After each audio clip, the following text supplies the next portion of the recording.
Donc la femme, soit humble. Il faut savoir parler. Souvent, il y a des femmes. Elle est née comme ça, c'est pas parler à les gens. Depuis dans sa famille.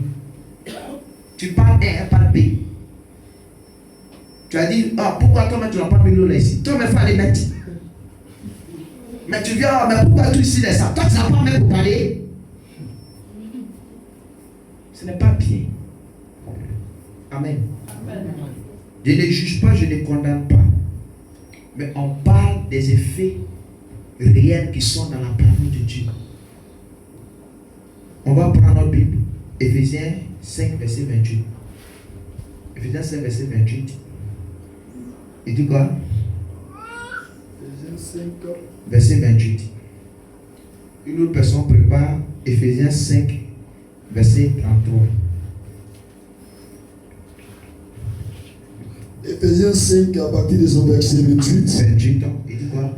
Voilà comment chaque mari doit aimer sa femme. Voilà. Comme si elle était son propre corps. Ainsi, celui qui aime sa femme s'aime lui-même. Amen. Là aussi, il y a un problème. L'homme désire d'être aimé. Amen. Pourtant, l'homme, là, on ne doit pas l'aimer. Le devoir de l'homme, c'est d'aimer sa femme. Et le devoir de la femme, c'est de respecter. Mais aujourd'hui, il y a des hommes qui veulent prendre la place. Il demande à sa femme, est-ce que tu m'aimes? Elle dit, mais toi, tu es fan de moi-même. Mais elle seule, elle n'a qu'à être soumise. Elle seule, elle n'a qu'à t'aimer. Elle ne peut pas. Parce que le devoir de l'homme, c'est d'aimer. Donc toi, la femme que tu aimes ton mari, tu n'es pas ton poste. Elle dit, il ne faut pas aimer ton mari. Hein. C'est quand c'est la manière d'aimer. Mais il ne faut pas démontrer comme si. Parce que ce n'est pas ton devoir. Dans les termes bibliques, ce n'est pas le devoir de la femme d'aimer.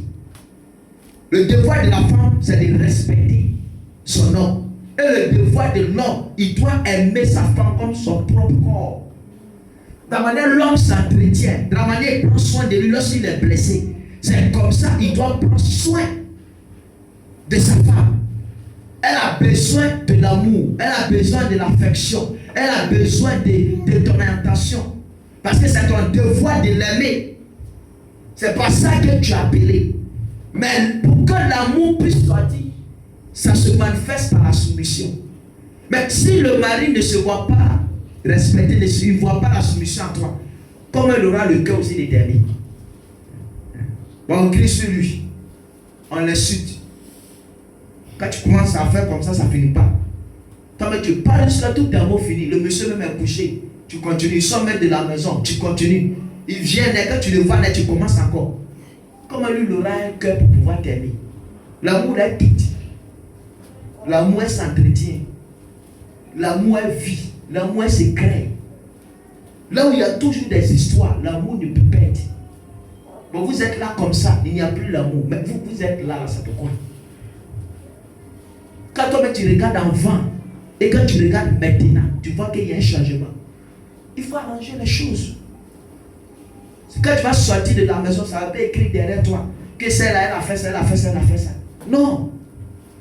Si tu tiens ton foyer, il faut mettre des ordres pour que ton foyer puisse avancer. Ne sois pas l'occasion de chute pour ton foyer. Ne sois pas un blocage pour ton foyer. Amen.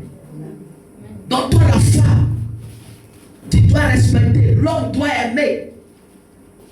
Donc si toi, ta femme t'aime, elle seule, elle est soumise à toi.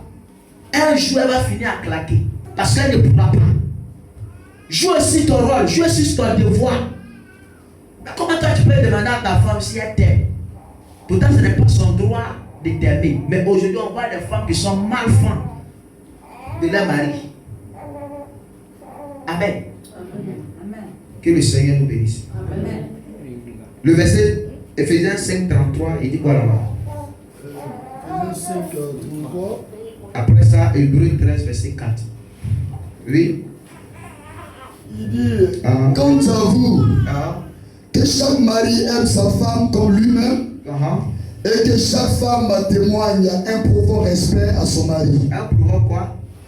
Qu'elle témoigne un profond respect à son mari. Un profond respect à son mari. Oui, continue. C'est fini. Ah bon. Un profond respect à son mari. Amen. Donc, il faut libérer ton cœur. Il faut laisser la colère.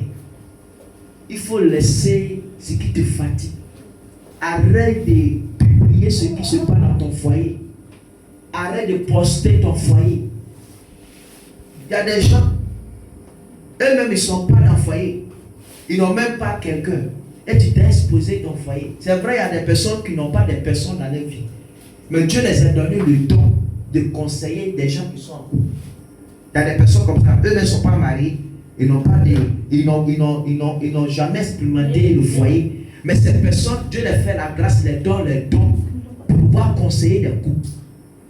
Mais une personne qui n'est même pas dans le Seigneur, ta camarade du quartier, tu t'as expliqué ce qui se passe dans ton foyer, elle va te donner quel conseil? Le foyer là est sacré. On n'expose pas son foyer. On ne parle pas de son foyer à n'importe qui. C'est pas tout le monde qu'on explique son foyer. On explique son foyer à une personne qui peut te donner solution. Voilà ce que je vis dans mon foyer. Quelle est la solution qu'elle doit apporter pour que cette situation que tu vis dans ton foyer puisse te relâcher? Mais tu dois parler, chacun parle. Quand tu finis de parler, elle va te parler. Il n'y a même pas prière, il n'y a même pas exhortation, il n'y a même pas un temps même d'intimité avec le Seigneur. Rien. Elle finit par mettre moi, mais c'est la même chose là, les équipes me fait. C'est la même chose là. Qui va conseiller son ami? Parce que c'est la personne que tu as bien expliqué. Chacun de vous veut parler. Elle veut parler, tu veux parler. Quand tu touches un point, là où elle se sent dedans, elle appuie avec ta. C'est ce qu'il lui-même fait. C'est comme ça il est. Il n'aime pas laver son dessous. Pour moi, même chose, mais c'est grave. Amen. Ce n'est pas bien. On explique sa vie à des personnes qui ont la capacité, qui ont le pouvoir de nous aider. On ne se confie pas à n'importe qui. La personne que tu vas te confier, quelle est la prière qu'il fait pour toi? Peut-être toi c'est la colère. Peut-être toi c'est le manque de respect. Peut-être toi c'est l'impolitesse. Peut-être toi, je ne sais pas. Le savoir parler, tu ne sais pas parler à l'homme. Mais il faut des personnes qui ont la crainte de Dieu avec la prière, avec des exhortations, avec des enseignements, pour que ta vie puisse changer. C'est pas parce qu'il y a des femmes, c'est pas parce qu'ils ont rencontré des hommes que les hommes ne veulent pas les marier. La preuve, quand un homme aborde une femme, lorsque ça commence à aller, il dit quoi? Si Dieu me fait grâce, t'es marié. Il n'y a pas de garçon qui est grand femme. Et lui ne va jamais dire qu'il n'y a pas de marié. Confirme mon fils. Forcément, il va dire je vais te marier. Mais pourquoi ce mot marié, après, il fait des choses qui ne sont pas parfaites? Il se retire. Il y a des personnes qui ont entamé des procédures de mariage. Mais à cause de certaines attitudes, certains comportements, ce dernier était découragé. Parce que la peur de te mettre dans le foyer, et vous êtes là, vous vivez dans le concubinage, vous vivez comme vous voulez. Et dans ça aussi, il y a une pression de mort spirituel sur vous. Jésus revient bientôt. Et dans Jésus revient bientôt, tu n'as pas essayé de mettre de l'ordre dans ta vie que Jésus vient. Tu ne vas pas aller au ciel. C'est pour ça que dans un couple, on doit s'entendre. On doit avoir la même vision. On doit se comprendre. On ne dit pas qu'il n'y a pas des histoires dans le couple. Il y a des histoires. Mais il faudrait que quand il y a des histoires, on puisse régler ça facilement. Pour ne pas que le lendemain tombe là-dessus. Mais à cause de l'orgueil de chacun est dans son coin. Et on attend qui pour venir régler. Amen. Moi je vais dire à quelqu'un, il faut arrêter d'exposer ton foyer à les gens. Si tu as des mamans, que tu fais confiance, tu sais. Parce que, foyer, c'est quelque chose qui est délicat. Petite parole peut te faire échouer ton foyer. Petit manque de compréhension peut te faire sortir de ton foyer. C'est une petite affaire qui devient quelque chose. Il a versé l'eau. Il allait dans la toilette. Il allait dans la toilette, il a fait popo, il n'a pas mis l'eau. Tous les jours, c'est ce qu'il fait. C'est devenu des histoires. Ils ont convoqué. À cause de ça, il y a des gens qui ont quitté leur foyer. Juste à cause des gratins. Chaque nuit, il se lève pour moyen gratin. Amen. Pourquoi chaque nuit quand je dors, c'est là les derrière la mamie courant. Il n'arrive pas à dormir tous les jours. Pourquoi tu ne changes pas? Hein, Michel, tu ne changes pas. Et dans ça, cette histoire qui a continué aujourd'hui, ces personnes ne sont plus ensemble. Petite chose, parce que le diable n'est pas là pour s'amuser. Le diable ne veut pas voir des personnes être ensemble. D'abord, quand on est ensemble, c'est des histoires. Donc c'est pour ça que, en tant que des enfants de Dieu, si tu es une femme que tu viens dans une église, tu dois prier pour ton foyer. Tu dois intercéder pour ton foyer. Tu dois confier ton foyer à Dieu. Parce que ce n'est pas normal pour une femme. Tu vas faire enfant ici. Tu vas les faire enfant là-bas. Tu vas laisser encore, tu vas les faire enfant. Ce n'est pas bien. On ne fait pas ça. Demande à Dieu de t'aider. Si c'est la colère, prie pour que Dieu transforme ton cœur. Si c'est la haine, prie pour que Dieu, parce que l'autre t'a blessé. Donc tu te dis que Y aussi va te blesser aussi. Tu as la haine. Pourtant tu fais croire que tu l'aimes. Tu fais croire que tu es avec lui. Pourtant tu as une pensée derrière ta pensée. Les anciennes relations détruisent.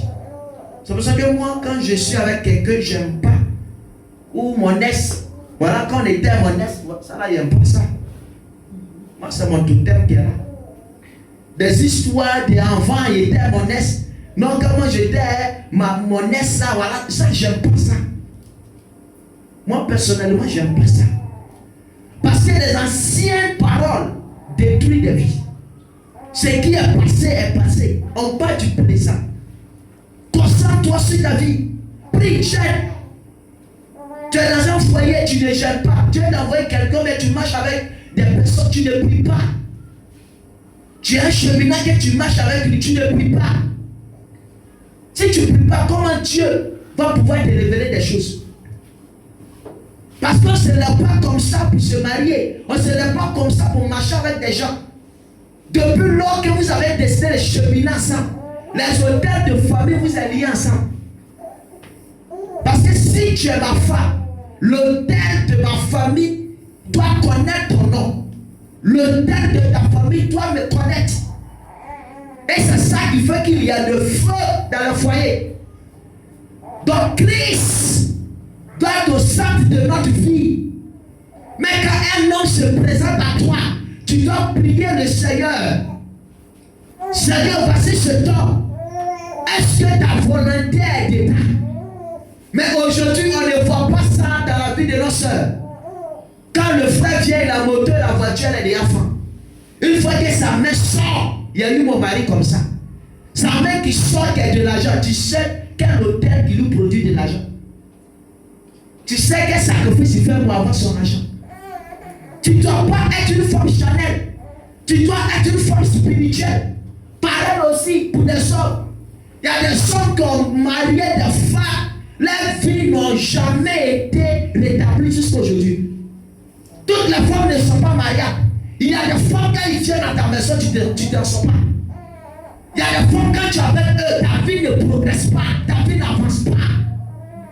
Toujours ta vie est une vie de médiocrité, ta vie est médiocre. C'est pour ça que notre cousin Israël, quand il marie femme, il consulte. Ils vont voir, tu regardes le monsieur les pauvres, mais la femme qui est auprès de lui ne s'en a rien. Parce qu'il sait que cette femme est une porteuse de grâce. La femme doit porter la grâce. La femme doit transporter la grâce. Elle doit transporter la bénédiction. Mais si tu allais marier un homme qui est rempli, qui est possédé de la malchance, ta vie sera en retard. Beaucoup de personnes se sont mis en couple avec des personnes que Dieu n'a pas prédestinées pour eux. C'est pour ça qu'il attend que l'homme et la femme crient à Dieu, parlent à Dieu, pour que le Seigneur te révèle l'identité réelle de ton homme. Tu peux avec quelqu'un, mais ce n'est pas l'homme de ta destinée. Parce que lorsque tu rencontres l'homme de ta destinée, il y a quelque chose qui naît dans ta vie. Avant, je n'avais rien. Lorsque j'ai rencontré ma femme, ma vie a changé. Je prends l'exemple de mon cas. Moi, avant, je n'avais rien. Mais aujourd'hui, je ne suis pas pauvre que ça. Amen. Amen. Même lorsque j'étais dans ma maison en bois avec un de mes frères, même ma femme, je l'ai caché. Le jeune a dit, ah, Joe, je suis pas à la maison. Il dit, mon, chez moi là, c'est à quelque part là-bas. Parce qu'il avait honte. Il n'était pas fier de ma situation. Parce que je n'ai pas une situation stable, mais il est femme. C'est dangereux. Et la femme aussi, ah, ce gars-là, celui-là, c'est où au juste? Parce que elle doit connaître un affaire à qui? Si c'est un criminel, c'est un vagabond, c'est un sorcier, c'est un, je ne sais pas quoi. Et voilà, je passe devant ma maison qui est en bois. Je vais dans un autre coup bien carolé, bien chic. Et je suis arrêté sur la rue, et ma mère dit, ça chez moi est là. Dis Amen bien. Et c'est chez moi qui est là. Mais j'ai compris que la curiosité de la femme, quand femme veut voir clair dans l'enfer, elle va jusqu'au bout. Et la femme, mais c'est bon, on est en train de marcher, et c'est chez moi qui est là. Et j'ai dit à mon oncle, il est très compliqué. Et la femme rentre dans la cour, la femme. Et elle demande, ce monsieur qui est là, vous le connaissez, il a fui en même temps. Elle allait taper, elle dit c'est quelle porte? Je ne sais pas c'était quelle porte, troisième, elle allait taper. Je sais pas si c'est un enfant qui est sorti, en même temps il a fui. Amen. Amen. Et c'est après ça, ils sont allés montrer chez moi. Mais j'ai compris, si Dieu dit c'est pour toi, c'est pour toi. J'ai menti. Mais le mensonge était une prophétie. Au lieu là, dans la bouche, Jésus s'est carolé. Et c'est ce que je voulais. Et Dieu a fait. Amen. Amen. Acclame Jésus pour ça. Amen. Mais lorsque cela s'est passé, aujourd'hui, Dieu me fait grâce. Parce que quand la femme transporte une bénédiction, ça se reflète sur la vie de son homme. Ceux qui ne me respectent pas, aujourd'hui me respectent. Ceux qui ne me considèrent pas, aujourd'hui me considèrent. J'ai un mot aussi à dire. Lorsque ma famille prend des engagements, mais c'est à cause de quoi? Parce que Dieu m'a donné une bonne femme. Et la Bible dit, celui qui trouve une bonne femme a trouvé quoi? Le bonheur. Donc ne sois pas une mauvaise femme. Il faut travailler sur ta vie. Il n'y a aucune femme qui n'est pas mariable. Il n'y a pas de femme dans ce monde qu'on ne doit pas la marier. On dit celle-là, elle n'est pas faite pour se marier. Ça n'existe pas. Annonce ça dans ta pensée. Soigne ton attitude. Même sur les réseaux, il faut bien te comporter. On ne sait pas qui tu as fait. Oh, ma femme, c'est sur WhatsApp, il l'a rencontré. Dans un groupe de prières que moi j'ai géré. Donc on peut dire que c'est sur les réseaux sociaux. Quelque chose que tu négliges peut être bon pour toi. Donc il faut tenir de bons langages. Il faut tenir de bonnes attitudes. Amen. Amen. Que le Seigneur t'accorde sa grâce. Amen. Qu'il t'accorde sa miséricorde. Amen. Toutes les hommes, avant de cheminer avec quelqu'un, il faut prier. Mais si maintenant Dieu ne choisit plus femme pour donner à un garçon, soit pour donner à la femme, Mais quand tu vois la femme, tu as la possibilité d'aller présenter à Dieu. Seigneur, voilà celle que tu as choisie. Aide-nous à faire ta volonté. Et le Seigneur va t'aider. Parce que tu allais prendre femme. Là où les auteurs de sa famille sont plus grands que toi, ta vie de prière. Toi, tu es dans un degré déni. Tu allais se lever femme parce qu'elle est belle, mais spirituelle là, elle est dans le dessin. Toi, tu es mort. Souvent, elle va faire des choses, ce n'est pas parce qu'elle a envie de faire le mal. Mais ce sont les esprits qui la orientent. Ton mari, on peut le faire comme ça. Et elle est manipulée. Parce que toi-même, l'homme, ta spiritualité est faible. Donc ne s'engage pas parce qu'on a envie de s'engager. Fais attention. Parce que si tu as trouvé la femme qui est idéale à toi, ta vie change. Mais tu as avec une femme 5 ans, 4 ans, 8 ans, rien. C'est toujours la même chose. C'est qu'il y a un problème. Parce que la Bible était claire. Il dit celui qui trouve une femme a trouvé quoi? Le bonheur. Le bonheur là, c'est des bonnes choses, des bonnes nouvelles. Avant, je n'avais rien. Grâce à elle, aujourd'hui, voilà où je suis arrivé. Mais lorsque tu la rencontres, toi-même ta vie était compliquée. Ça, maintenant, ça devient plus pire. C'est que c'est grave. On doit revoir ça. Donc, je vous demande pardon. Priez. C'est un manque de prière. Deux sont allés se lever des sorcières. Pour mettre ça sur eux. Pour se promener avec. T'as dit marcher avec quelqu'un, sa tête en bas, son pied en haut. Parce que tu ne sais pas dans quel état d'esprit elle opère. Donc il faut prier pour que le Seigneur te parle, pour que le Seigneur t'oriente, pour que le Seigneur se révèle à toi. Amen. Parce que quand tu rencontres celle ou celui qui est pour toi, on voit un changement dans ta vie. Mais femme de 10 ans, 15 ans, on ne voit rien. Elle n'est pas là pour préparer pour te faire enfant seulement, non. Sur tous les aspects de ta vie, on doit voir une transformation. Quand tu sors, on te respecte. Avant, on était petit comme ça. Mais c'était un peu âgé. Mais petit, même mes petits, même m'appelaient petit. Sec. Mais aujourd'hui, là, je suis responsable. Quand je suis agréable, on ne peut pas m'appeler petit, ouais, jeune homme. Non. Il y a un respect. Mais c'est parce que quand tu trouves la bonne femme, elle travaille au fond de toi. Amen. Il faut prier. Pareil pour l'homme, prie. Parce qu'il ne faut pas aller te mettre en couple avec quelqu'un que tu es avec lui, tu n'as pas la paix du cœur. Toujours des histoires. Toujours des palabres. Mais si cela est le cas, Dieu te donne le pouvoir de prier. Peut-être qu'il a commis une erreur. Maintenant, il faut prier. Prends ton foyer en main. Prends ton foyer en main. Parle à Dieu. Jeûne pour ton foyer. Jeûne pour ton mari. Combien de femmes qui jeûnent pour leur mari ici? Qui jeûne pour son mari? Dans la semaine, chaque semaine. Il n'y en a pas.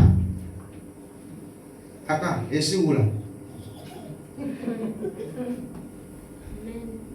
Ah, non, tu viens pas pour moi aussi. Ah. On est où? Personne n'est jamais pour son mari. Mais dis donc, que Dieu vous fortifie. On va s'arrêter là pour aujourd'hui. Amen. Donc on va prier, prier. Comment la grâce de Dieu sur ta vie. Ça vient d'être. Si tu ne pas pour ton mari, il faut mettre ça dans ton programme. Toute la semaine, mais c'est pour faire jeûne de midi, il faut faire. Prions le Seigneur. Lorsque tu seras prêt à t'engager, que le Seigneur t'aide à ne pas faire un mauvais choix. Que le Seigneur te soutienne. Demande la grâce de Dieu. Chaque fois là où tu as péché, que le Seigneur t'aide. Rebayas Kiribo, Luka Baba Kitiribo, Rebayas Kitayaba Sikiribo, Rebaba Sikiribo, Rababa Sakatiribo, Lekabayas Kiribos, Rebayas Sikiribo, Rababa, Rebaba, prie le Seigneur.